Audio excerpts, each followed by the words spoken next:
Hi, this is Marlene with Miami Ghost Chronicles, and I want to welcome you to another episode of Stories of the Supernatural. Wherever you find us, whether it's a video or podcast on your favorite platform, please like and subscribe to us so that you can get notification of when a new show is released. You can also find us on major social media platforms. If you go to miamighostchronicles.com, you can find links to the videos or MP3 files, which you can download and enjoy without commercial interruptions. If you're into classic horror, ghost, and adventure stories, I narrate Nightshade Diary, and you can find links at nightshadediary.com. If scary stories are your bag, and listening to encounters with cryptids, ghosts, dogman, and other weird creatures sends a shiver up your spine, then go to supernaturalstorytime.com for links to our weekly podcasts.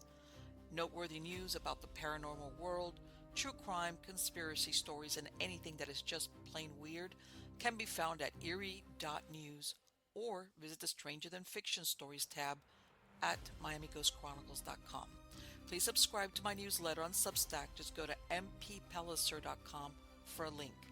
I want to thank you for being part of my audience, and I think you are all wonderful. So, how's everybody doing? Good. Well, here we go. If I can get on here. Yay. I think. There we go. There I am. How's everybody doing? Everything good? Everything's good over here. It's 2026. We're off to a roaring start. And I know that the show's a little bit staggered, but now latest news is that they're facing this big giant snowstorm coming into southern states that normally don't experience it. So let's see what happens with that. But otherwise everything is fine here on the farm, with me with my animals. And I know everybody's thinking, okay, Marlene, what story did you come up with? Okay. Now, this time, like I said, I try to stay away from the UFO stuff to give it a rest because sometimes that feels like that's the only thing you find. And I found this. I think it's really interesting. And this is out of the hill. All right. And it's I had never heard of it till like I ran across this. Okay. And it's the title to it is "The Danger's Real. Texas Officials Are Latest to Warn of Spike in Mystery Seed Deliveries." Okay. When you read that at the beginning, I thought, oh, okay, let's see what this is. They may look innocent, but the danger is real. Those were the words of Texas Agriculture Commissioner Sid Miller, who issued a warning to Texans to be on the lookout amid a sharp spike in unsolicited deliveries of mystery seeds. These packages are pouring in faster and further than ever before, Miller stated in a news release. One invasive species, pest, or pathogen could devastate Texas farms, ranches, natural resources, and food supply. And by the way, this came out on January 15th. This is just a few days ago. According to the Texas Department of Agriculture, there have already been 126 packets collected in the first 15 days of 2026. A map shows that the majority of the seeds were delivered to addresses in the eastern half of the state. The TDA is asking Texans who may receive a package of mystery seeds to not open or plant the seeds, keep the packet sealed and in its original packaging, and contact the Agriculture Department. Officials with the TDA say they are working to find out if Texas is being disproportionately targeted. Other states also warn residents after flood of seed deliveries. Deliveries of mystery seeds to the U.S., often appearing to originate in China, may be part of a brushing scam, according to the Federal Trade Commission. Scammers send unordered items, allowing them to give themselves glowing reviews in the recipients' names. The FTC warns that the tactic is more serious than it may seem, and it could mean that scammers have created an account in your name or taken over your account, or on online retail sites, or even created new accounts, maybe lots of them, and other names tied to your address. Agriculture officials also warn that anyone who plants the seeds may inadvertently introduce invasive plants, pests, or diseases that carry a serious biosecurity risk. Okay, the unwanted deliveries have prompted recent warnings in Alabama, New Mexico, and Ohio, but such incidents date back to 2020, according to the FTC. Blah, blah, blah. Okay, it's like seeds. These seeds, what are they? Or you might be used to set up. It's like, I don't know. You know what? Sometimes, when you see these things, it's like, but sometimes you receive so much junk, but now I know it's like, just like you don't open the same attachment to an email just in case, you got a virus attached to it if you don't know what it's from. Same thing here. It might be a seed, it might be a bug. You plant it, and then the next thing it devastates the agriculture. Or the other flip side of it is somebody sending you unsolicited package just to use your address or your profile to give themselves glowing reviews. I don't know which one's worse, but well, obviously the biosecurity one. But I thought that was really unusual. I had not heard of it. So, by the way, in case you ever receive something that you don't know who sent it, be careful. But anyway, let's get on to the good part. The good part is who is the guest today. He's been here before. His name is Ryan Gable. He is a veteran radio personality and producer for his weeknight show, The Secret Teachings, named after Manly Hall's magnum opus.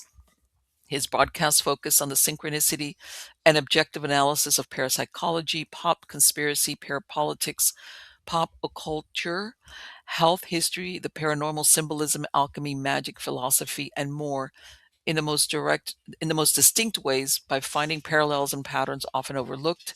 Ryan is also the author of several books, including his esoteric masterpiece, Occult Arcana, his compendium of synchronicity, the Technological Elixir, and Liberty Shrugged, which is an unconventional and non-partisan look into the history of the United States. His new book, Garden of Hallucinations, is an esoteric primer focusing on the symbolism of the human body, the relationship between magic and miracle in religious text, and psychic manifestations. Help me welcome him. How are you doing today, Ryan? Big thank you for having me back on. Great. And I like to mention, you haven't the book that you told me that you're the 900-page book, you haven't titled that yet? Not officially titled it yet. I'm still working on the editing, which, as you Okay. know, is probably one of the hardest parts of writing a book. Yes. Yes, that is like, yes, that brings out the procrastinator in me to the nth degree. But yeah, that's do you think you're going to release it for 2026 or you don't know yet? Yeah, for sure. 2026, probably by February. Oh, okay. All So, right. however long it takes to get through that editing process. Yes. So, what have you been up to? I mean, the last time we spoke, I think, was 2 or 3 years ago. A lot of stuff has taken place, and it was really interesting what we were discussing about what the your new book is going to be about, which is the correct version of history, of actual history, versus what we get given through different medias or even through history books at school. I imagine, right? Yeah, any subject could be applicable here. My book focuses on a handful of specific things, a lot of things Hmm. relating to World War II. When people say that they've got the truth or they've got a better version of the truth, you All hear right. that quite a bit. You hear that quite a lot. And I'm not claiming that I have those things, but I'm just looking for I'll give you an example. I'm Okay. looking for things that are well documented in the historical record, but if Hmm. you were to say them, you probably would be looked at with a very strange face, and it would be very difficult for any side of the political spectrum, any side of the natural dichotomy that exists in society. It would be very difficult for people to understand what you're talking about, with few exceptions. Okay. So, if I was to pull out an article, let's say from 1910, Hmm. and it's from the New York Times, and it Okay. says that in Russia, the Russian royal family and the Russian government are targeting Jewish people in Russia, Hmm. and there are 6 million of them slated to be murdered. And then I pull out another 20 articles around the same time period claiming the same thing. It's just strange that that is the same type of claim that you hear in the 1930s and specifically after World War II in the 1940s and onward. And you Okay. can find things like this about, well, even Hitler and history just in general. You can find things like this in the contemporary record too, things that you just wouldn't think are wouldn't think are true, but there's a record of them. So it's not a matter of someone hiding it per se. It's just it's right there, it's available, and you can find a lot of things in encyclopedias. I mean, even dictionaries. Like I tell people, 'cause I think a lot of the American public is terrified of Islam, and they're terrified of even the Arabic language. But if you go read what certain Arabic words mean, they don't mean what you assume they mean. I mean, the word Allah just means God. A jihad is not an actual war where you go kill people. The jihad is an internal spiritual conflict or battle. It's a struggle with good and evil or right and wrong. Right. Just things like that, which of course, you mention Hitler or you mention Islam, and that can tend to be extremely controversial, especially in the Yeah, United they States. become loaded with a meaning that everybody understands it to be, Assumptions. regardless of the origins or what what originally they meant. Now, like you said, you say that word, and it's like, who cares what the origin meant? That's what that means, right? And I understand exactly. Yeah, Um, that's what the new book is about, but that's what I like to do on my show a lot, is I try to find things that are overlooked, things that are pretty simple to figure out, like with a dictionary or with an encyclopedia. mhm, It's right there, but right. nobody seems to know what you're talking about when you reference it. Let me ask you, you know that this July we're going to be doing the 250th anniversary of the United States of the Independence Day.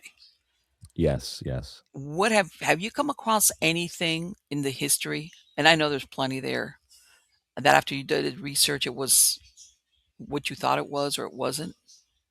Oh, yeah, well, I you referenced my book, Liberty Shrugged. Mhm. That's an American history book.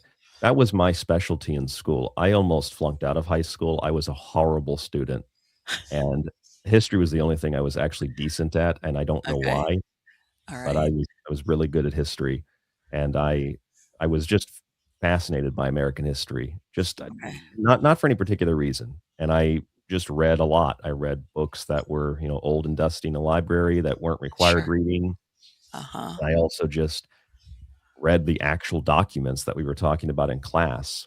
And Okay. so in reading that, just little tiny things, like, for example, the idea of and I'm not the only person who sees this or recognizes this. There are Right. professors, there are, public speakers, there's a few people maybe within it's a big maybe, but maybe within, like, mainline right-wing political movements that recognize this, but something like the separation of church and state, for example. Right.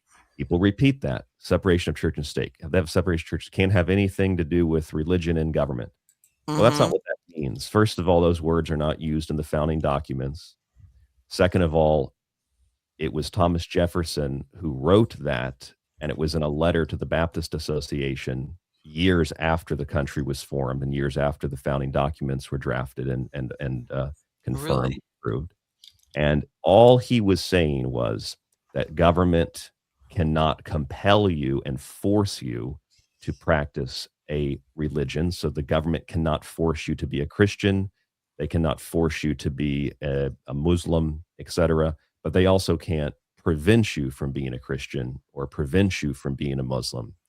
Right. And that's what it's a concept. It's not a founding principle. And it is tied to the idea of freedom of religion, but it is not about the government having to separate themselves from, say, the 10 commandments. If a school wants to Right. put the 10 commandments in class, they can.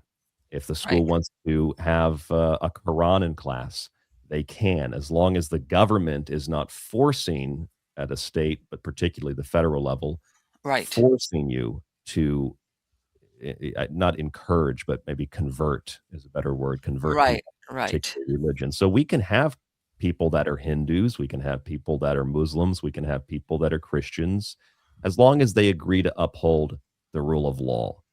And just Exactly. little things like that, which it's pretty simple to find. I mean, you could go online and you could find the letter that Thomas Jefferson wrote, but I mean, someone who I was advanced placement history, that was the only thing I was good at, and not one time in any of my classes did anybody ever explain that to me. That's something I had to learn later in life. Right, exactly, and exactly, and I remember one time I was reading that what was it? Was it in Virginia? There was a law. Was it Virginia? I wanna say, yeah, it was Virginia, because this was, like, colonial times, where if you did not go because, sometimes, in these really remote places, they built what they called chapels of ease, which were to help the people that lived out, in these plantations and away from major cities to attend, because you could get in trouble if you didn't attend church.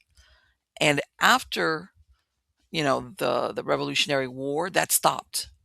In other words, you could not get in trouble because you would get, like, fined. or something like that if you didn't. And I want to say I believe the chapels, I believe they were Episcopalian. I'm not sure. I'm not sure what denomination they were, but yeah, that you could get in trouble if you didn't go to church.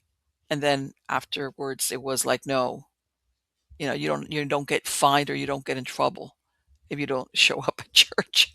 Yeah, it's really concerning to me. I'm not a Muslim, but it's Hmm. concerning to me that there are so many Americans that are, uh, even people that I think are non-Christian, that are so scared of Islam and so scared of Muslims that they're ready to throw out the rule of law.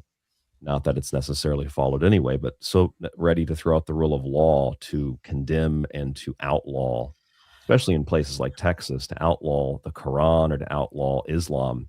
And I just tell people that if you don't like Islam, that's okay. And there is Right. some justifiable gripe with it. But the problem is, if you can justify that to get rid of the Quran and to get rid of the just to get rid of Islam in general, which is just impractical. You can't do that anyway. But if you tried, well, then Christianity's coming next.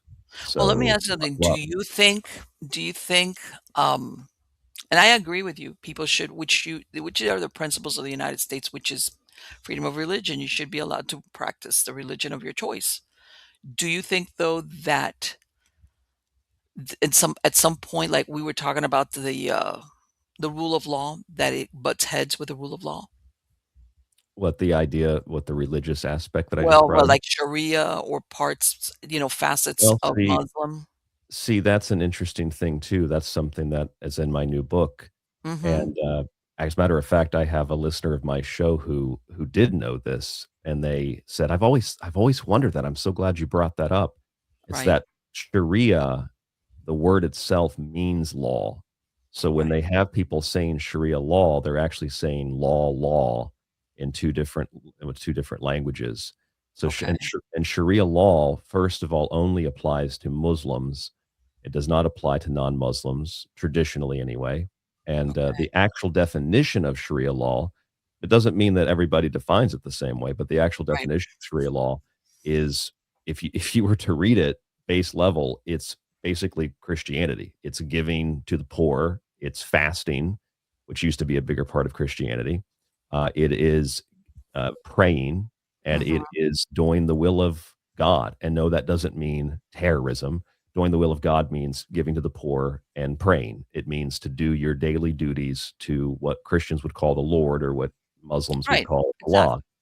Yeah, your good deed, you're a Christian, be kind to your brother, help the poor, and I understand exactly what Basic you mean. stuff. Yeah, basic. To the less fortunate, you know, absolutely. And I think a lot of it also though has to do with, and I don't know if you wanna call them extremists in some cases where, sometimes their rhetoric, it wigs people out because it makes you think, "Okay, you're gonna want me to behave your way." And I think that's where a lot of the problem comes in. Extremists across the board, without a doubt. And see, that's where things also get a little bit confusing because people have apparently in both the media and in government no issue trying to get the president to enact what are called the Noahide laws. Mhm. But because those are considered Jewish laws, then it's considered anti-Semitic if you oppose them. But there are rabbis that have sent letters to the White House trying to get, and this was going back to 2016 and before, Right. even under Obama, trying to get the president to, like, encourage Congress to pass a law that overrides the Constitution and just applies the Noahide laws, this religious Jewish laws to the United States, and there didn't seem to be a problem with that, but Sharia law, that's a big problem.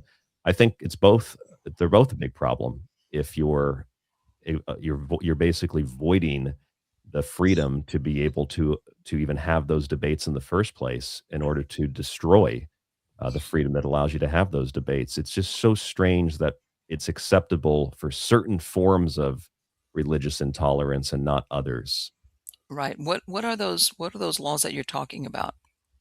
I'm not The Noah familiar. the Mm, Noahide laws. yeah. Well, it's kind of funny that you asked that question because very similar to the Noahide laws and Sharia law, there's a little bit of a comparison between the two. So Sharia law, as I said, is like giving to the poor and praying and whatnot. Right. and people are told that it means something totally different, and maybe it does to certain extremist groups if you're Right. referring to extremists. So there are extremists who believe that. Okay. The Noahide laws, kind of a similar thing, except it's reversed. It sounds really good, but the Mhm. question is, what does it actually mean? And so it's stuff like don't murder. Sounds really good. Like don't murder. That's 10 commandments, even though you don't need the 10 Yes, commandments to know exactly that. right. But these are rabbinical laws.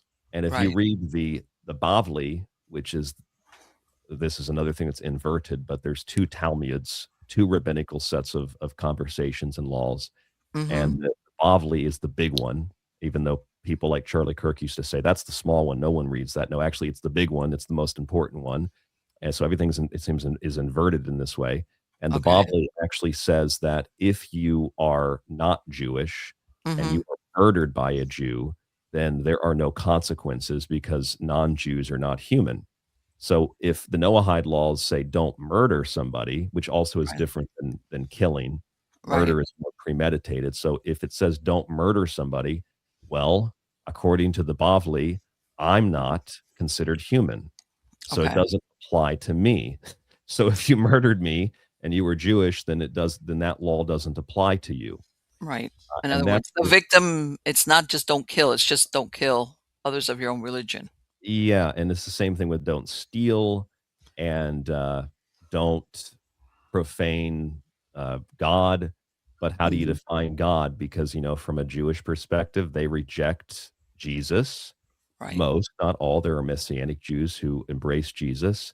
And even Orthodox conservative Jews tend to be very accepting, but Mhm. don't profane God. Well, which God? The Muslims believe in God too. They just call him Allah, and because of a language barrier, Christians think that's the devil on average. So it's just so weird that so many of these things are inverted and turned upside down, and Right. certain things are acceptable and certain things are not based on religious zealotry. And ultimately, we can have these silly discussions and debates about banning one or banning the other simply Right. because we have a First Amendment. And unfortunately, Yeah. it feels like that's becoming less so every day.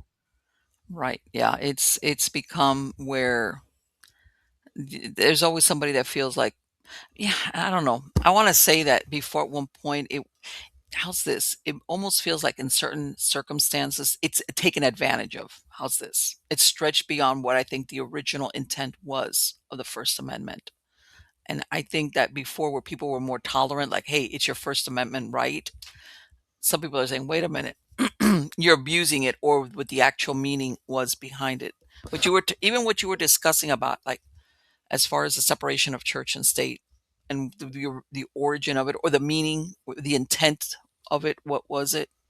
And I think a lot of it gets lost because um, I want to say even just people how's this the you remember that old thing about America being a melting pot that's Oh, gone. yeah.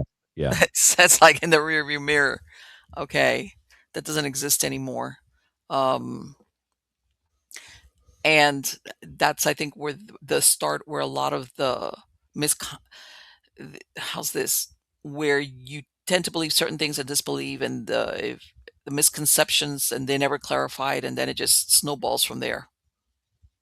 Oh, It turns into an everybody knows that. It yes, turns into exactly. just an assumption. It's Yes, assumed. If you it's look at the Second Amendment, another example, mhm, and because I talk about things like this, people assume right. I have a certain political view. It's not really motivated by anything like that. It's just motivated by trying to understand what certain popular things mean. So when you hear people say, I have a right to bear arms. Well, that's funny you say that because you do, but that doesn't even mean guns. And it's weird to me that the liberals that are anti-gun don't make this argument more because they could make an argument that the Second Amendment is not about guns. I used to have guns when I lived in the United States, but I never had them because I thought that guns were what I had a right to own. When the Second Amendment was written in the 18th century, Mhm, the idea in the 19th century language too, the idea was that you have a right to bear arms, i.e., defend yourself. right. it doesn't actually mean that you have a right to own a firearm. The right to own a firearm is implied and derived from that because at the time, you have a right to bear arms, you have a right to defend yourself to the equal or greater degree in regard to the people and in comparison with the people that are offending. And a lot of Right. people don't know this about American history is that the British soldiers, a lot of them were people that were not, I mean, they were trained soldiers, but they were not necessarily fighting for anything other than money. A lot of British Yeah. soldiers were people that were drunks and vagrants that were put into uniforms and given a little bit of money, and that's their purpose. And a lot of the weapons, I mean, we also got support from the French as Americans. The Mhm. French helped us, but a lot of the American weapons, not all, but a lot of them, were arguably even more advanced for the time than some of the stuff the British were using. That's not exclusive across the board, but Right. I learned. Funny thing is, I learned that in the bathroom at the Virginia American Revolution Museum. I went into the bathroom, and right by the urinal, they had a little plaque that said, "Did you know that most of the British soldiers weren't actually dot dot dot?" Oh, Uh, you're kidding. What a yes, place and for it just went in to go to the bathroom, and they had these plaques up in the back. It was a really cool museum. They had plaques up everywhere. You go to the bathroom and Uh-huh. down the random halls, and it's pretty cool museum. But yeah, just little things like that. They even had some of those. I think what was that rifle called? The Brown Bess rifle. They had some of those rifles there and showed what the colonists would have used to fight or Right. what they used to fight. And some of the stuff was more advanced than what the British had. So the point is, your right to bear arms is your right to defend yourself. And I Right. think that there are people that are anti-gun that understand that, and I think that's where a lot of the so-called, I would call them Bolshevik, but that's where a lot of the so-called communist anti-gun people come into play because I think they know ultimately that it's not about guns, it's about eliminating your right to self-defense, Right. and this is what has been done in any country where whether it's the Bolshevik uprising and Whatever. revolution in Russia or it's the communist revolution in China, you Mhm. really lose the right to defend yourself in the same way that the Soviet Union, when they, I mean, both inadvertently and intentionally murdered about 9 million Ukrainians through starvation, they passed a law to make it illegal Yes. to eat. So if you said, "Hey, the government took all my food, all my animals, and, I had to eat my dog." Well, you can't eat your dog, that's illegal. What year was it that they did that? The Was this al Holodomor the Holodomor was in the 1930s. okay. Was this already who was in, was it Stalin was already there, or who was it that was there in Russia when they did this? Yeah, Stalin oversaw the Soviet Union at the time. Stalin was I mean, 'Cause I know there that he killed a lot of people. 30 million conservatively is Yeah. what the estimate is. Yeah. But the Holodomor is another one of those stories that it was in newspapers at the time, and they estimate somewhere between 25 and 30% of the Ukrainian population was starved to death. There's actually, surprisingly, there's a really interesting uh, fictional slash non-fictional movie made about it. I think it's called, if I remember correctly, I think it's called Mr. Jones, but it's about I think it's based on a true story too. It's a guy that tried to interview Stalin, and Oh, really? he ends up getting into the Ukraine, and he sees Okay. the famine firsthand, and, Okay. I think George Orwell there's a George Orwell character the film, and he ends Okay. up talking to George Orwell, who has this grand idea about these organized societies and socialism, and, Uh-huh. he says, there is hope, right? I mean, they got free schools, and they got free education, they got free medicine, it's a better society, right? And Right. the guy says back to him, "No, it's the same system of exploitation that we have here, it's just really, really worse. It's far worse than our system of exploitation." But anyway, yes, there's like one movie that I remember that I've seen that does That depict that that. actually documented that. Yeah, but it's very rare. That's the thing is it's very rare to see stuff like that. You'll see a million Holocaust stories about the Jewish Holocaust, but you won't see hardly anything about the Ukrainian Holocaust, which killed 9 million, which is kind of like a middle of the I think maybe that's a middle of the road to the higher end estimate, but the lowest estimate's like 6 million Ukrainians. And this was in the 30s. Even US newspapers reported on this at the time. Now, let me tell you something, considering, my family's Cuban, so we understand very well what the effects of communism are, even though, of course, Cuba was taken over much later, 1960. But, believe me, I understand. In other words, I don't need the history book. Uh, I have my own family and my own Firsthand knowledge. background, firsthand knowledge. I know what's real or what's not real, and you know, like you said, either you lived it or the people that were telling you the stories, you believe them because you knew what they were saying was true. So I understand, and I think that happens to a lot of cultures that have that firsthand experience. Depending, like you said, depending on who is the leader, but they have this same mindset. Well, not even mindset. I take that back. That's the wrong word for it. But the way they look at the people that are under them and what eventually they want and how they use them and exploit them and God knows kill them. All right. That's it's across the board the same, whether it's Russia or Ukraine or in China or any other country that's happened in.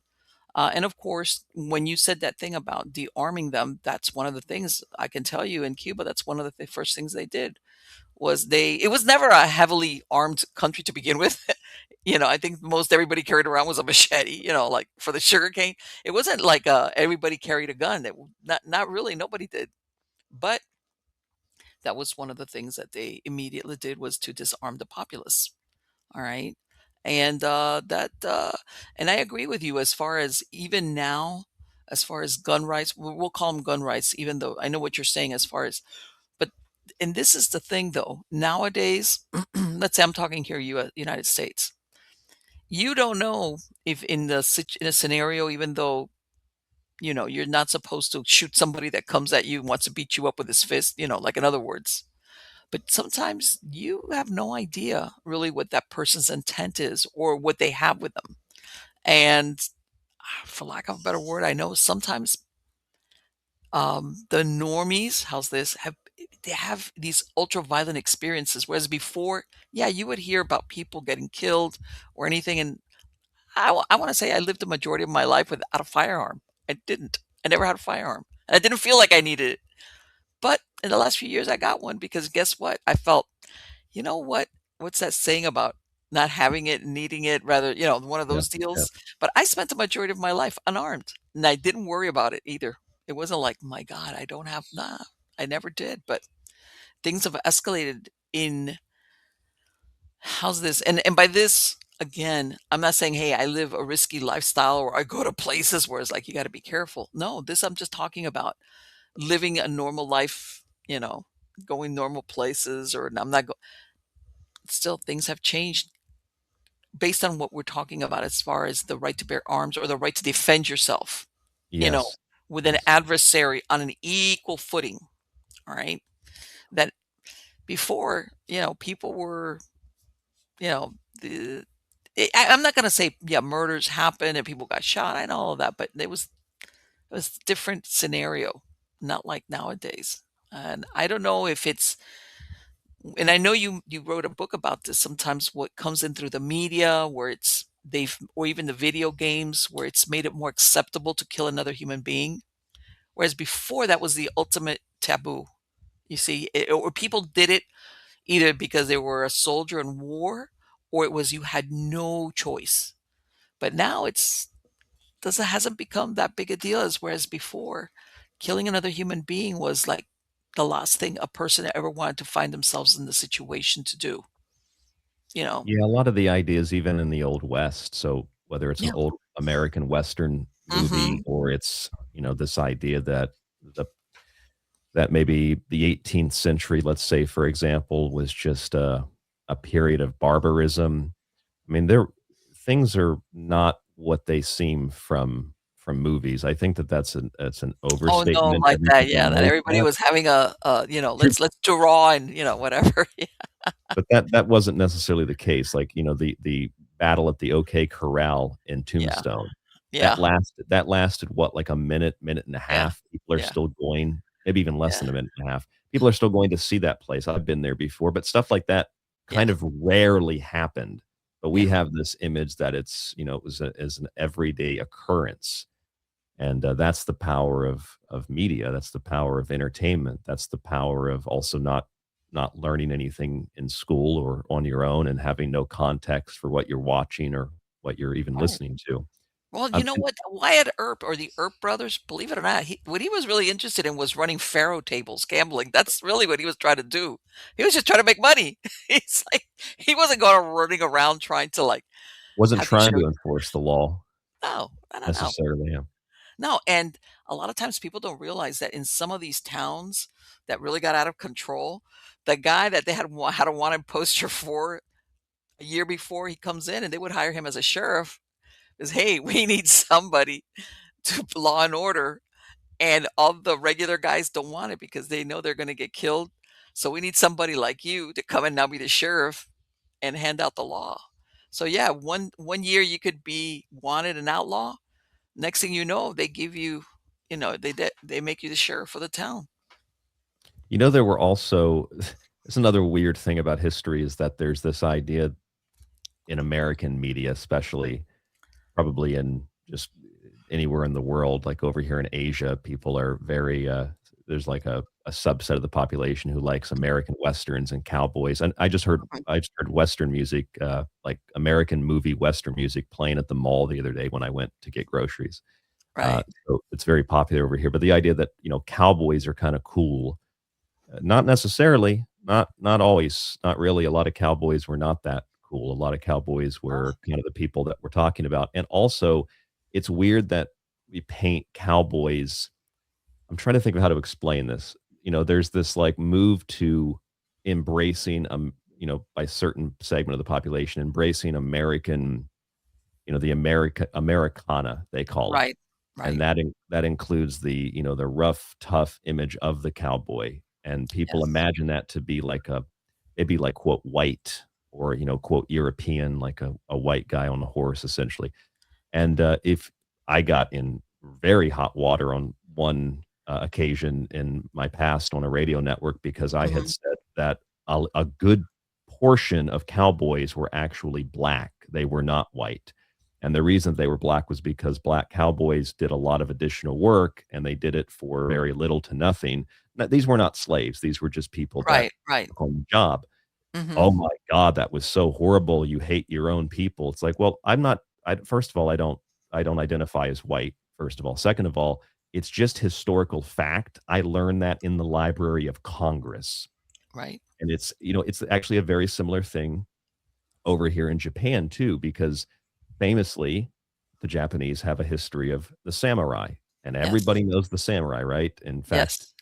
like Star Wars and other movies like this with sword fighting, it's all based on, Eastern swordsmanship and specifically Japanese samurai. Right. And I don't really play video games much, but I do like some samurai games. I have a Mhm. PlayStation. I've played some samurai games, and there's a game that came out recently called Ghost of Yotei, and Okay. it's a sequel game to a game called Ghost of Tsushima, and it's fictional, it's based on different periods of Japanese history, and there were a lot of people that were really angry, especially on the political right, uh, Mhm.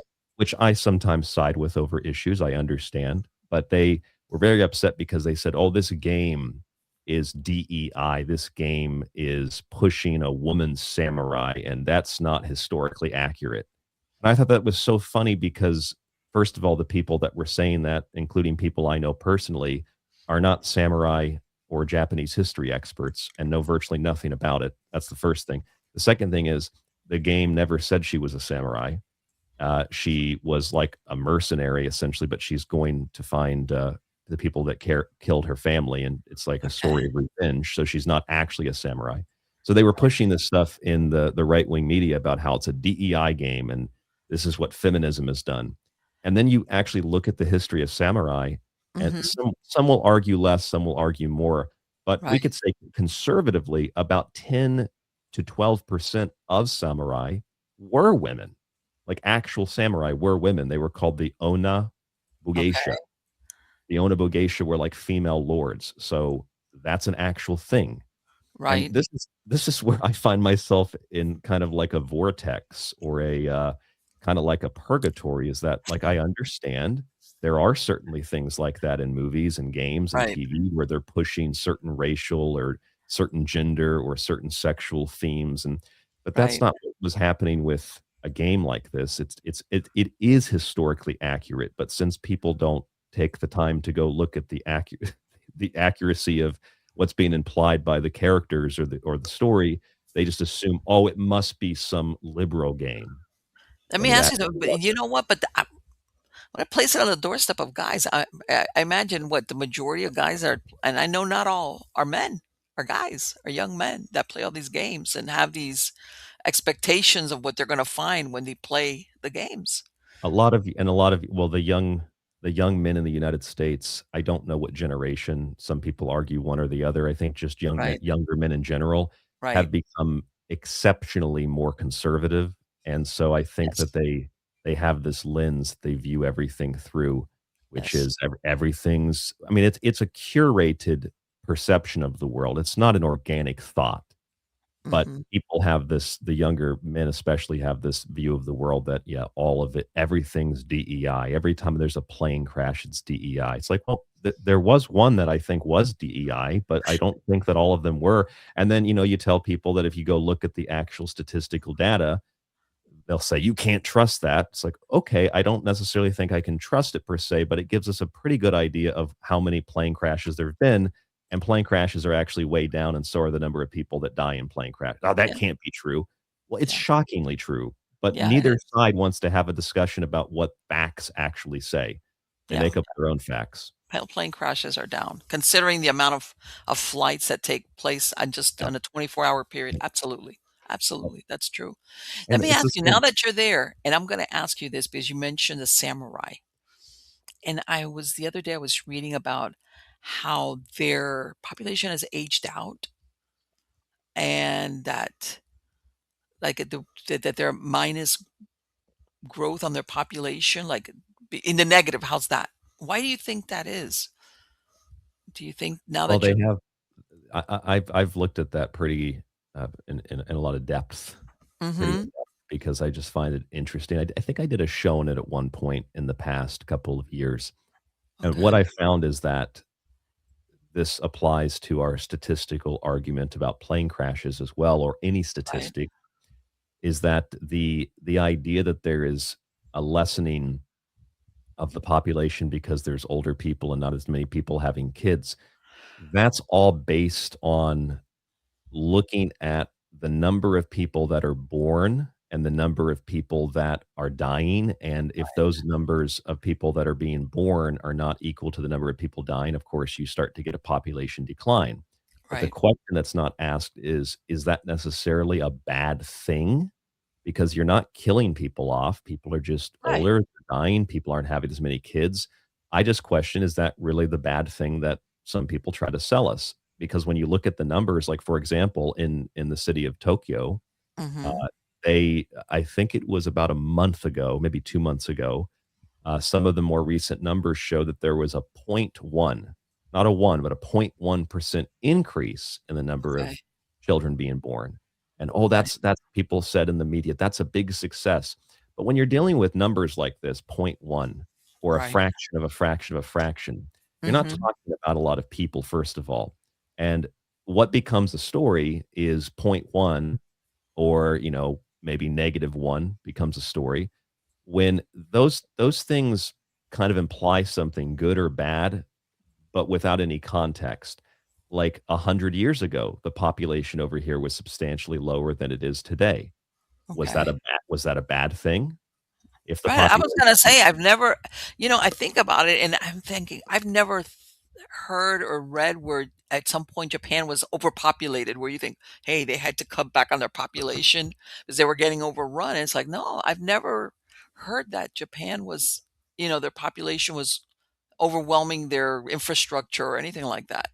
No, if anything, I mean, if you go to Tokyo, it feels like that because everything is built on top of everything else. Right? But if you leave Tokyo, just like in the US, Mhm. you go anywhere and it's just countryside. It's pretty much just trees and valleys and mountains, and it's just like the US is. You leave the cities and it's just Right. wide open space.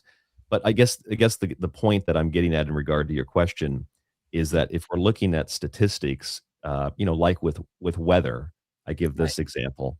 People say, "Oh, it's getting hotter." Okay, but hotter from when? Hotter from what point on the map? Because maybe if you look at the map or you look at the graph, maybe the temperature has declined and then it went back up.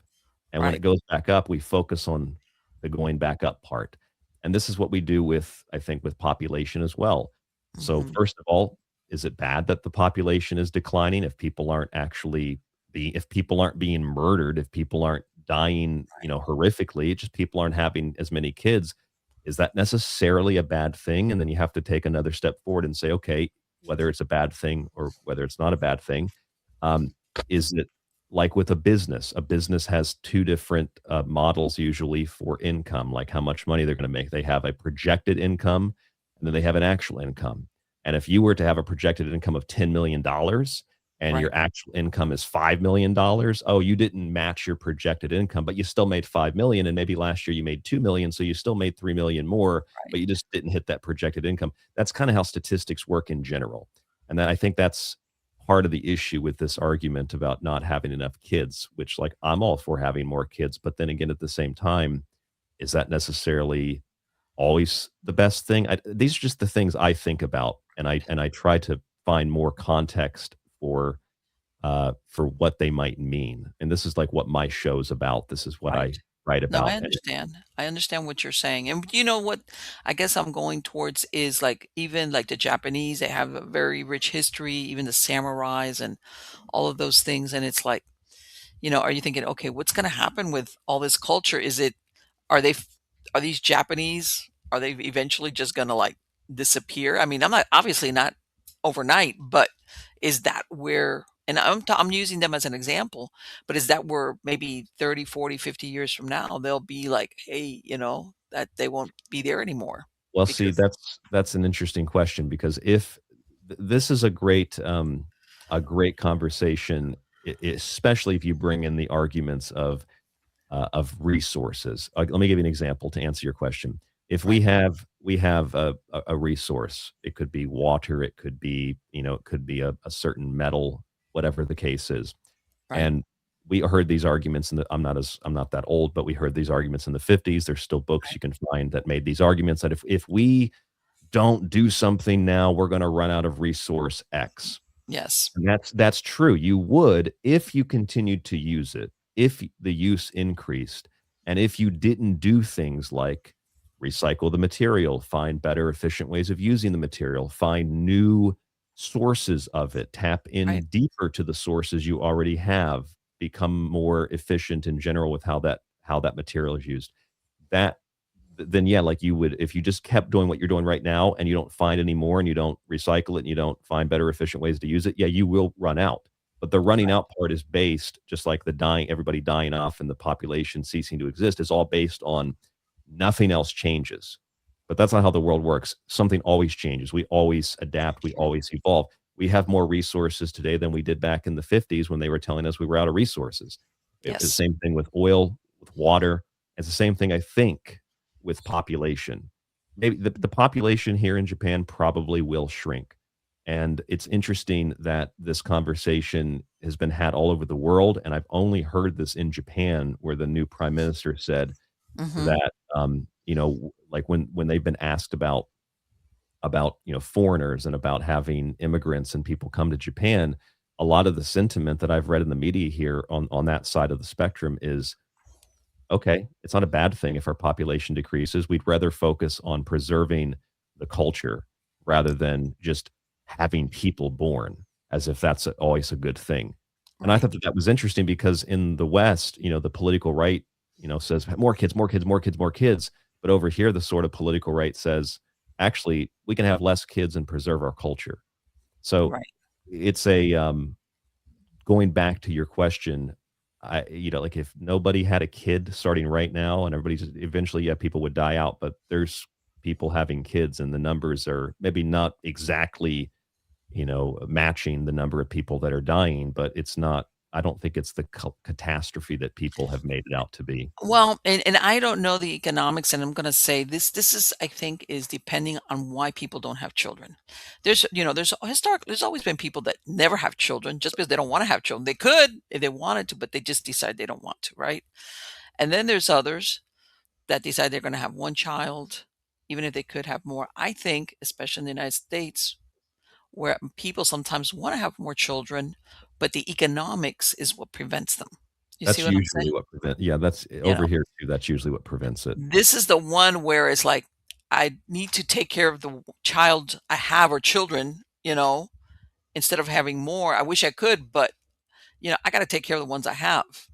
And I think that that's where the problem comes in with the economics as far as, um, are p are people allowed to have the children they want to have versus the ones that they're just not having them because I can't afford to. I I remember can't people afford used to have a lot of kids too because most of the time it was not guaranteed that your child would live beyond a certain Sure. young age, right? So Yeah. you have 10 kids, a big family, and then maybe 6 or 7 of them would survive, or maybe even Go less into than that. adulthood, yeah. Yeah, so that used to be a reason why people used to have a lot of kids, and now you don't necessarily have to have that many kids Right. because there's a good chance that just even if you're poorer in the United States, that you're gonna have access to better resources, that you're gonna be able to live, without Well, having the same kind of, yeah. situation happen in the past that we had. Even if you don't have 10 kids, because that's pretty overwhelming there, but let's say you wanna have 3, 4 kids, whatever, whatever.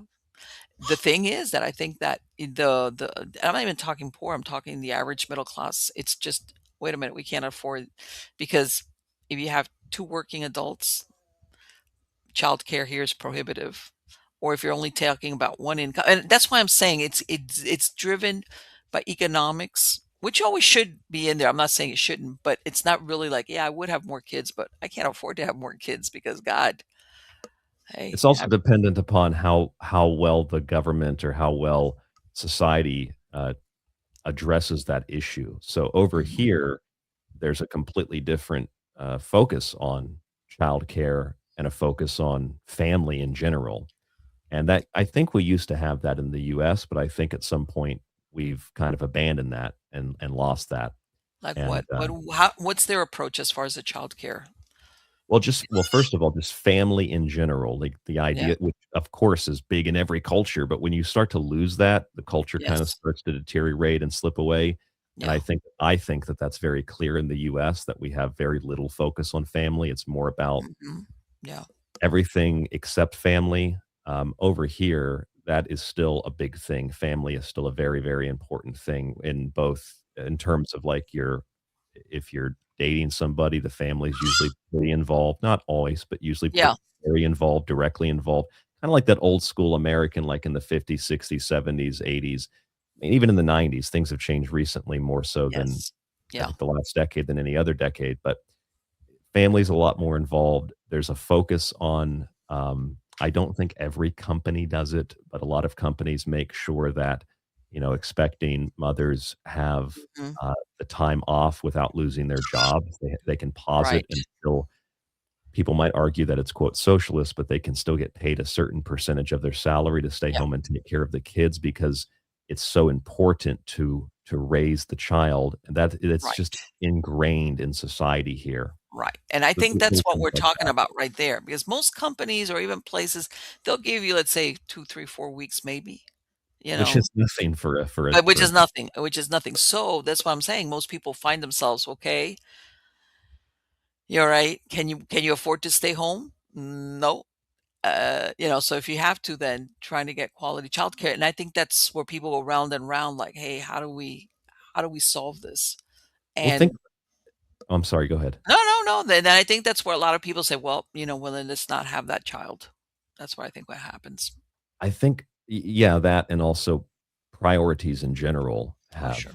have shifted and changes, especially for women in the US, young women, Mhm. which is why so many young men have become so Yeah. conservative, I think. Yes. But Yes. you look at like an Elon Musk, and Mhm. Musk has famously said that he wants to have a legion of children, Right. and he has it's on the record, and there are people that know him that have confirmed this. I think he's confirmed it. He has used social media to just find women to have his kids. Oh, yeah, I think what is he at number 12 or something? I've lost count. I A think I lot of kids. He's building a legion. But yeah, see, yeah, when you read that, it's I've listened to conservative talk radio people argue that that's a good thing. People like Alex Jones have said that is, it's team humanity, and all that sounds good for rhetoric, but I'm confused because when I heard the last person I heard say that stuff, I heard the conservative people call him a pedophile and a horrible person. That was Jeffrey Epstein. Jeffrey Epstein said exactly the same thing Elon Musk said, except he actually did it. He had a program at Zorro Ranch where they were impregnating women that they found very similar to Musk. They found on the internet people that were looking for some money and basically were willing to be a surrogate for the right. children of Jeffrey Epstein. And he wanted to build essentially a legion of children that were what he referred to as more of a master race, a part of the Epstein story that gets left out of the conversation often. So if he wants to do it, Mhm. he's a horrible which I think Jeffrey Epstein was a horrible person, but he wants to. He's a horrible person. If Musk wants to do it, he's Team Humanity.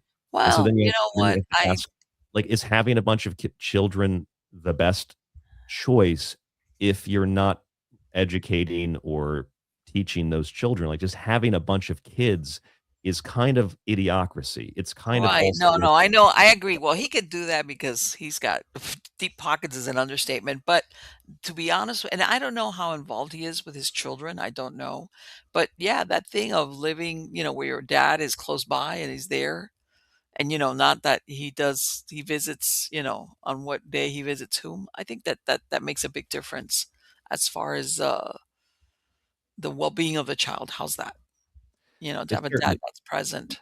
yeah, it certainly does, and but it's so strange that the people that are embracing that ideology are the same ones that argue for mothers and fathers in the household, and yet they're embracing an ideology of just pay women to have your kids and rarely No, ever let me see tell you something. I'll weird. be honest with you. Whenever I see that, a woman, even the ones that are doing the surrogacy, I'm like, man, you're a little psychopath. Sorry. And whoever wants to take offense of that, I don't care. Uh, Narcissist.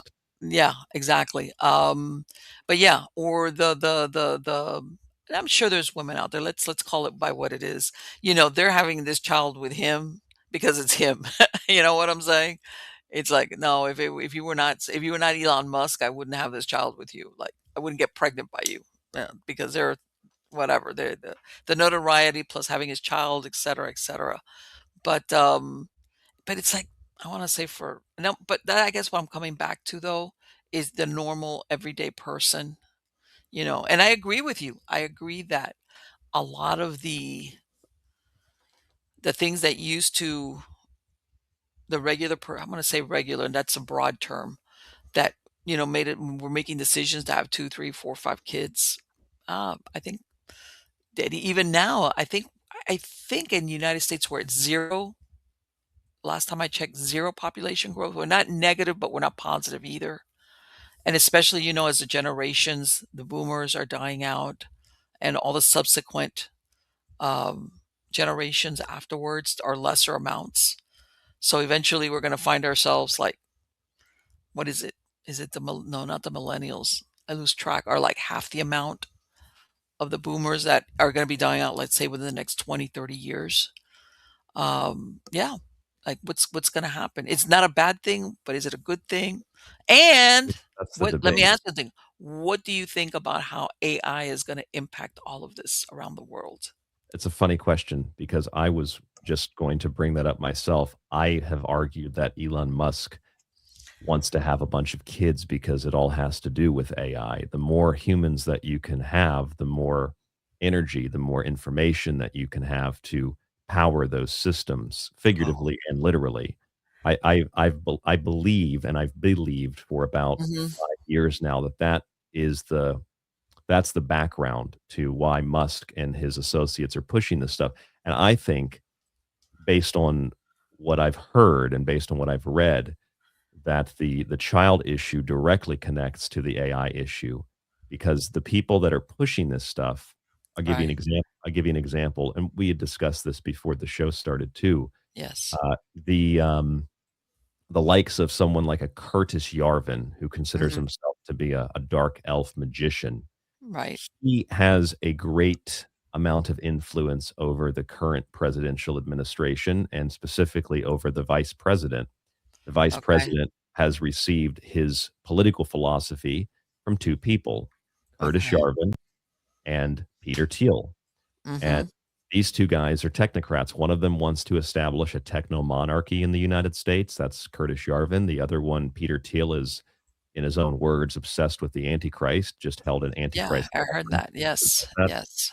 Yeah, and Peter Thiel is a guy that has driven everything from the so-called independent media of Rumble to, Palantir Technologies, Yes. and Peter Thiel is behind pretty much everything that at least conservative Christians used to be opposed to, like the mark of the beast and the Mhm. New World Order. Now they're pushing all of that and embracing it under the name of Make America Great or something like that. So Right.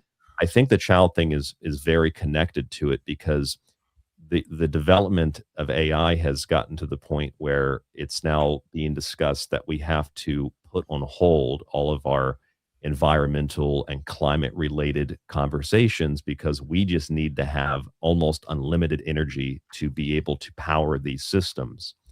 And Mhm. it's really eerie because ultimately it feels like we're going to get to the point where we're not going to be able to generate enough power. So if we don't have some type of new exotic energy source, maybe the human becomes the energy source. Are we And so talking a la Matrix here? it feels like that. I hate to sound silly and reference a movie, but Ah! it feels like that the human body will ultimately become. I mean, this isn't just a theory, by the way. UC Berkeley about 10 years ago published a paper on smart dust. They Mhm. call it electrocuticles. It's already been developed. They call it flying microchips in other cases. And, this stuff is dust-like. It's very small, fine particles. I don't think you can necessarily even see it. Some of it's so small. And when it's in your body, I Okay. remember reading in the paper, it'll attach to your organs. It can give real-time readouts of, like, your heart, your lungs, your kidneys, Wow. etcetera, but it is powered by the electricity of the human body. So it's not too much of a stretch to imagine that we need it just you look at these things in parallel. We need a lot of energy. Where are we gonna get it? And then let's have a bunch of kids. And the same people telling us we need a bunch of energy are telling us we need a bunch of kids. I can't help but think that there's some kind of connection between the 2. That basically they're telling us, "We need more batteries." We need more batteries to power these systems. Yeah, that's Wow. That's again, a I'm not married to the idea, but it sounds like there's a parallel there. There's a well, now date. there's that thing now that we're going through with the data centers and how much the Well, that's need. what I'm talking yeah, that's part of what I'm talking about. You're right. Yeah. Yeah. Now this is on everybody's mind, like, all of a sudden, yeah, because of even, they're saying what's gonna happen, the cost of electricity or power, energy, and, a lot of people that normally don't pay attention to that are going, "Whoa, whoa, whoa, whoa, whoa, wait a minute," you know, that, yeah, you can't have one without the other. So at what point do they go from the data centers to harvesting or using humans? And that's an interesting thought as far as, because again, when you see these movies, these sci-fi movies, you think this is just strictly sci-fi. All right, that's a great. I mean, when Matrix came out, the first one, I was like, wow, this is great. The Matrix, the whole idea, and then all of a sudden, 25 years later, it's starting. What you're talking about is something similar to that, where It is. I don't and it's a chicken or egg argument to which one came yes, before or after. I don't know. It's just using that as a reference point so people can understand it. It feels like that's what the next logical step is. And I mean, in a lot of ways, we're already there, even yeah, just figuratively, because they couldn't hmm train those chatbots, sure, without the language models, without the use of hmm actual electricity, but they also couldn't, train them without the use of our information. That's what they're Right. learning on. They're learning on everything that we put on and Yes. everything we interact with on the internet. Sure. So it's both our literal energy, but also our symbolic or figurative energy. It's kind of like when you say you use terms like pay attention, you're Right. paying attention, and what is your attention? It is is energy. And when you pay for something at the store or when you pay for a movie, you're paying with currency, electricity. Yes. So Right. there's a connection and a parallel to I all tell these things. and this is, we come back to what they talk about where they scrape information from everybody, for everything, to drive, whether it's advertising. I tell them, look, you know how they always have now, pay cash. I think just about every retail business has some type of loyalty program Yeah, yeah. where, and basically what they're doing is, hey, even if you don't use a credit card or a debit card, we're still going to be able to track what you're buying, even if you pay cash, because you're using your loyalty, blah, blah, blah, whatever it is. And of course they always give you an incentive, a discount or something so that you keep doing that. That's them paying you for your information, Yes, exactly. basically. But people don't see that. They just see that, oh, I'm going to get 10% off You know, they because of, told I worked at a store that did that a long time ago. They would tell uh-huh, us, to ask people for their info, and they told us to tell the people that we don't keep it and track it. Like, you were supposed that was the pitch. You were supposed to tell people we don't do that, right. even though that's what it Exactly what they were how doing.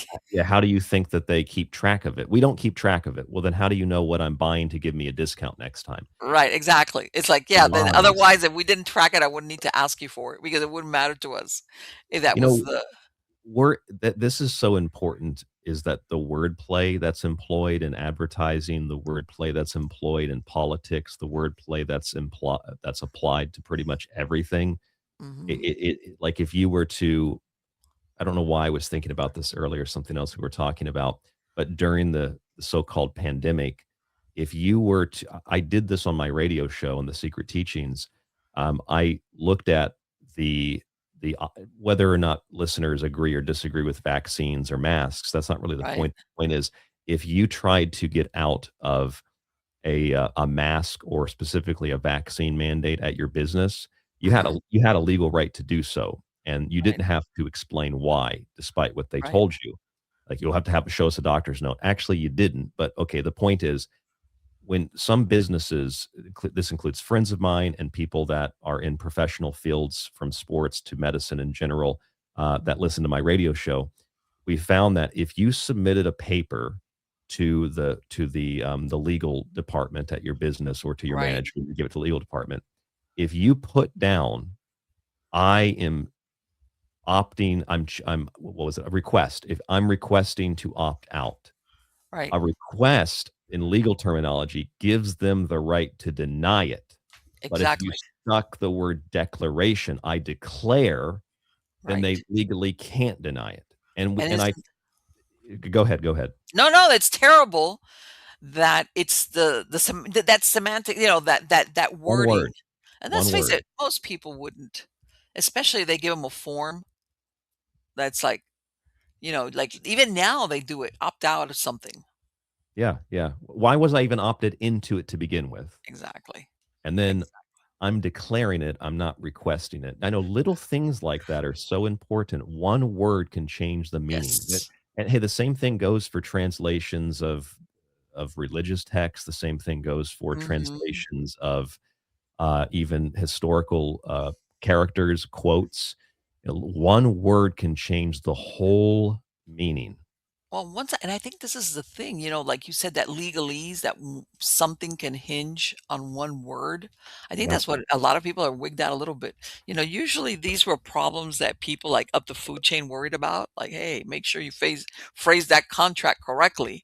But nowadays, here you're talking about going into work to your job, and that maybe you use one word versus the other could mean whether you were fired or laid off or kept your job. I mean, that's a big deal. But Yep. the normal person, I never knew that what you just said. Thankfully, I wasn't in that situation, but I can imagine what the majority of people wouldn't know that unless they happen Yeah, to be you an can't attorney. You can't blame people for that. I No. didn't know that myself. I just was writing opt-out forums or like because I had crafted one myself personally to use Mhm. and it worked, and I thought, "I should let my audience know this and tell them I'm not a Yes. lawyer, but I know firsthand that this works with lawyers." And it Yes. turns out and I learned that from the Black's Law Dictionary. I used the terms and, "Oh, look, and you think about it, declaration, I'm declaring. It's a statement Right. of fact. Requesting is you have the ability to deny me. But you can apply Right. this understanding to pretty much anything and everything in our Right. daily lives. Understanding that helps us to Yes. understand how advertising works, helps us understand how Yes. laws work, etc. But also, if you were to look at something like those executive orders that governor signed, like Yes. the one in New York. I sat there and showed people the actual order, like I printed it well, the business printed it out too and Uh-huh. said, "It's like a law that you have to wear a mask," and I said, "Well, regardless of whether or not you want or choose to not wear a mask, that's not really the point. The point is, it's not a law. Congress makes laws at the state Exactly. level, not and the federal level, not the governor." And the Yes. fact that people didn't know that was because Yes. again, I civics and American history was my thing. When Mhm. I showed that to the manager who's overseeing the store and he did not understand that a governor can't make a law, Right, that unless it's gone through the legislation. I mean, it's so scary that I think that's like about 80 per I feel like it's like 80% of the American Well, population doesn't y know that, and that's why we're in such a horrible situation. but you know also what happened, Ryan? I wanna give you like, you had greeters at certain stores that were ready to tackle people, Yeah, okay, yeah, over they were. this stuff, okay? Or if it was here or it was there, it was they were ready to like, "Whoa, whoa, whoa, whoa, whoa," and I guess that's and I hate to say it, but basically they were using them as watchdogs, like, yeah, technically we can't. Useless useless idiots, as Stalin said. Yeah, of course. Anyway, thank you so much, Ryan. It has been absolutely wonderful to talk to you. And you're gonna post it up on your website when this book is published? Yeah, it'll be for sale, through the normal channels once it's published, Okay. sooner than later. Let me tell you something. 900 pages, people. 900 pages. That's what we're looking at, right? Yeah, it's a big book. My Occult Arcana book is, about 600, but it's like I think it's 8 by 10, so it's like a physically gigantic book too, the other book I wrote. Let me ask you, I know you said it was historical. Is there a time period or does it come up to modern times, what you're covering in there? It's both biblical and contemporary. Okay. Okay. Okay. A Okay, lot of history. I bet. For my podcast listeners, Ryan, what's your website address? Very simple, TST Radio, RADIO, TSTradio dot info, TSTradio dot info. Excellent. And my whole Again, archive is on the website and, some you of it my books. is. Really? Okay. Okay. All right, folks. So now you know I'm going to put a link in the credits of the show also. But again, thank you so much, Ryan. It's been wonderful to talk to you. Yeah, it's nice to talk to you too. We went through a bunch of different I topics. know, I know. We did that. We covered the map on that. I hope we weaved a common thread between them. Absolutely. Till next time.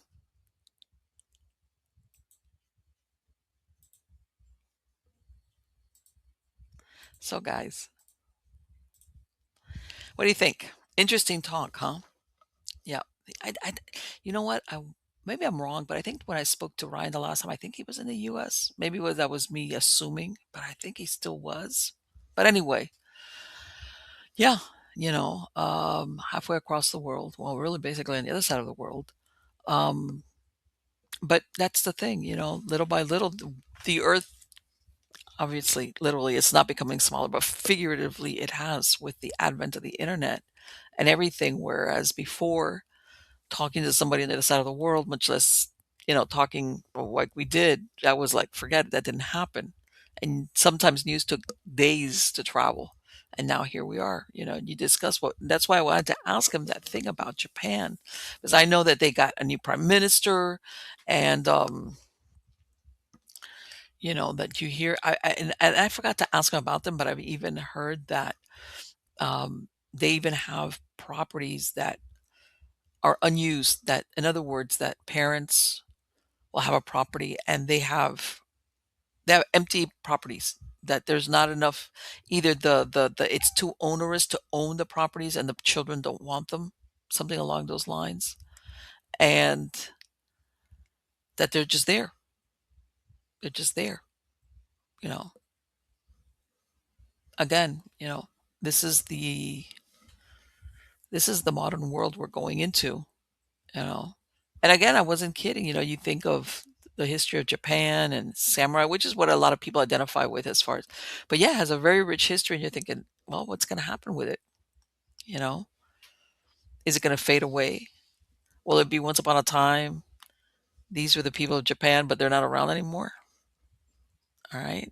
That kind of thing. Or um, are they going to get around to having more children?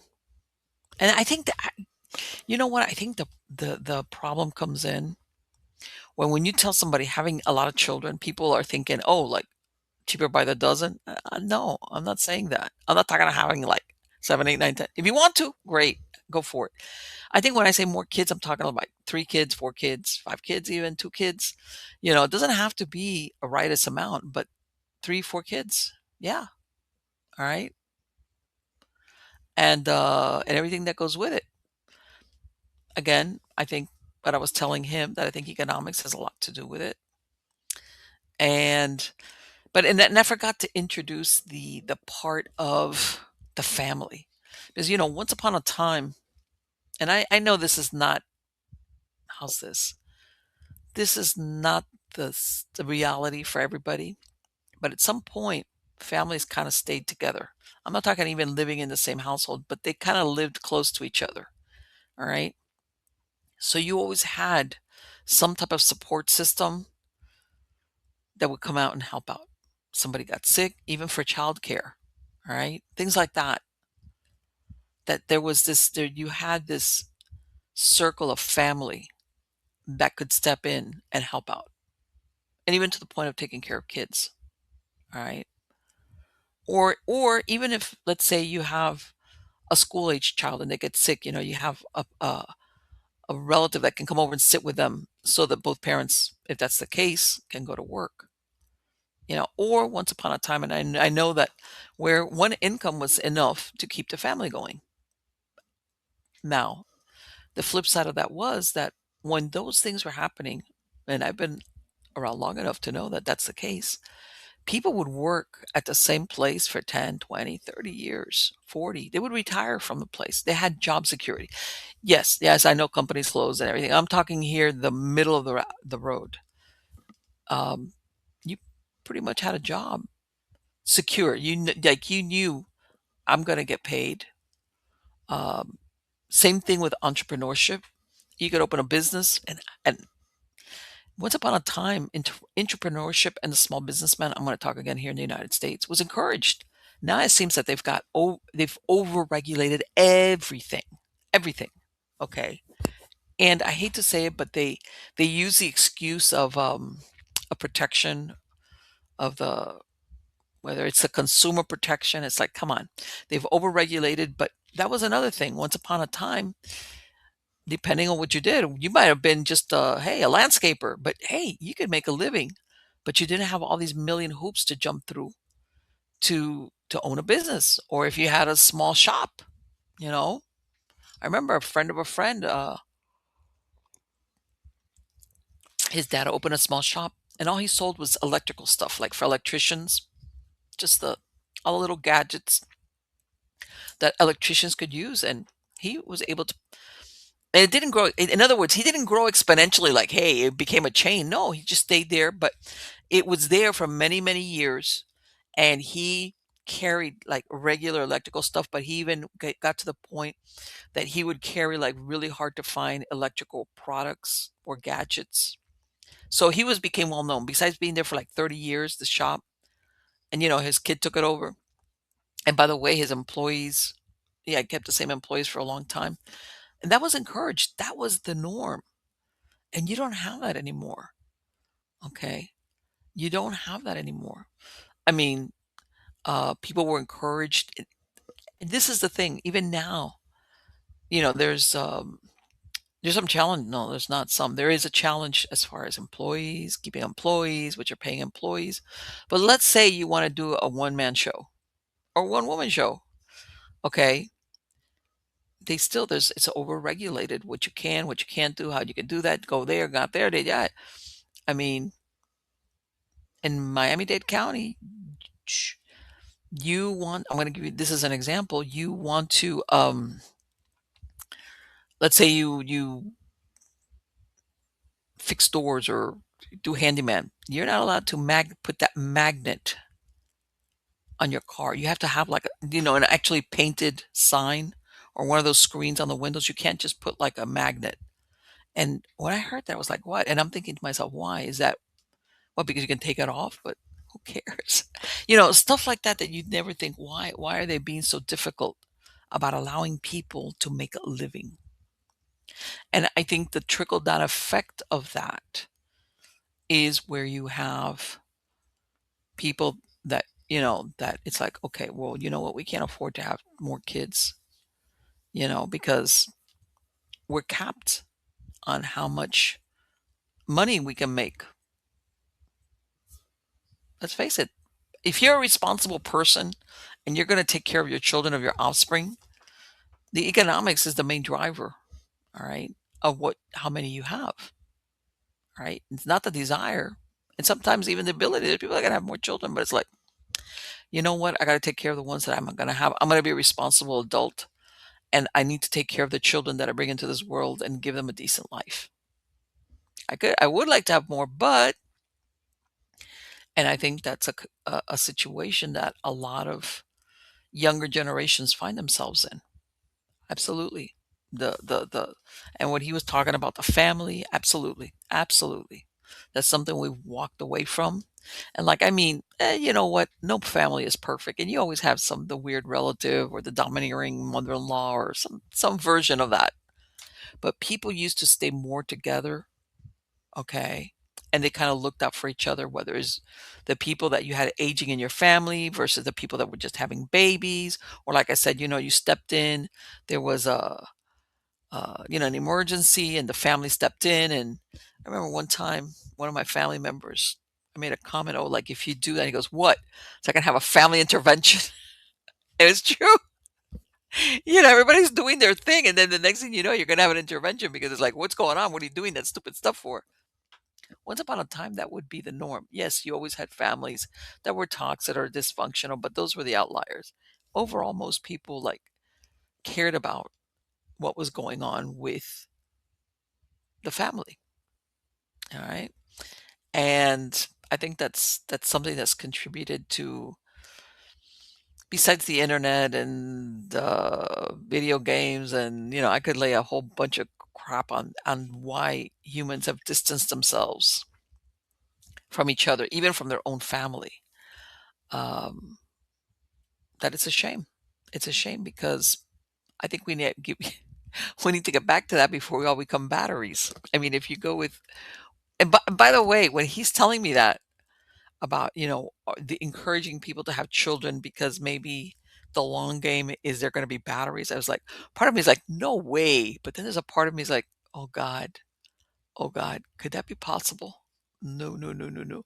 And I'm doing that, like, of avoiding being black pilled at all costs, because it's like, okay, so what's worse? As it is, the generations have gotten smaller and smaller and smaller. When you start with the boomers going, forward, they're getting smaller and smaller and smaller. Okay. And it's like, okay, how much of this is economics? How much of this is selfishness? How much of this is, just what's the word I'm looking for? People that want to be youthful all the way till the time they're 40. They want to party all the way till they're 40. And then a lot of times their best years of having children are gone by the wayside. All right. Um, or by the time they realize, hey, you know what? Maybe I should have had a kid, or I wish I did have a kid. It's like, eh, you're about like 30 years too late on that. Like, physically, they couldn't even have a child if they wanted to. And I'm talking here about a woman. All right. Um, so again, uh, I don't know. Let me tell you something right now. And anybody at any moment in time could turn around and say the same what I'm going to say, which is like we are at a crossroads in more ways than one as far as the future of what's going to happen to the human beings that we love or that we're around. Okay, and because some people say, well, if I'm gone, if I'm dead, who cares? I do care. I care about my descendants, the ones that are around and the ones that have yet to, appear on the stage. I do care about them. I do care what kind of world they're going to live in. If they're going to have a shot at happiness, not at being a battery. That's a horrible thought. And again, I remember when the Matrix first came out, it was like, wow, what a great! It's way out there. That whole movie was, way out there. And it's like, come on, you know, when you think about that scene where he takes the right pill and he's wakes up and he's part of these towers full of humans, that's a horrible thought, and you're living your life strictly inside your head is because you're being fed this basically this falsehood. And something's got to happen. I don't know. We're at the edge of a precipice. And I'm talking here in the United States. I'm not talking. I know the rest of the world, there's only so much you can worry about. But yeah, we're on the edge of a precipice and we better pull ourselves back, you know, not only for our own families, but for humanity as we know it. Okay. The better things of humanity, how's this? The good part of humanity, which sometimes I think we're led to believe that we're not, that we're all really bad and that humans are bad and stuff like that. And I don't believe it. I don't buy that. I don't buy that. I think that yeah, there's bad people. There is, but I think the overall majority do have a conscience. How's that? That we're not populated by psychopaths all the time. I mean, they somehow or other they seem to get themselves into these great positions of power sometimes, and it makes it look like they're everywhere, like under every rock. But I think overall, the majority of people are not psychopathic or sociopathic or um, don't have a conscience, because really that's what it boils down to. They have remorse, they experience remorse over doing something wrong. And this has nothing to do with religion. This is a moral compass that you would have regardless of when when something is right and when something is wrong. That kind of deal. But yeah, guys, I hope you like this interview with Ryan. Let me tell you, he's up there. Go check out his book. We were talking when I'm telling him I'm finishing my book, and he said, I'm not finishing his book. And he goes, how many pages ago? About 360. He goes, oh, mine's 900. It's like, okay, let me just shut up. You triple the amount of pages I got. And yeah. And let me tell you something. He sounds like he really does very good research. We were talking about that before we started the interview, which the quality of research and the difficulty sometimes with getting accurate research, or like the source of the source. Like what is it that you're going to use? What is the source that it's coming from? Is it accurate, or is it propaganda in itself? Sometimes even if it's old, that kind of deal. So, all right, guys, thank you for being part of my audience. I will be seeing you soon. Don't forget to visit mppelliser.com, and then you can find links to everything, including if you want to sign up for my Substack newsletter, links to all the shows, videos, podcast versions, you name it, articles. It's there. It's there. That's where you're going to find it. So, until next time, I'll be talking to you.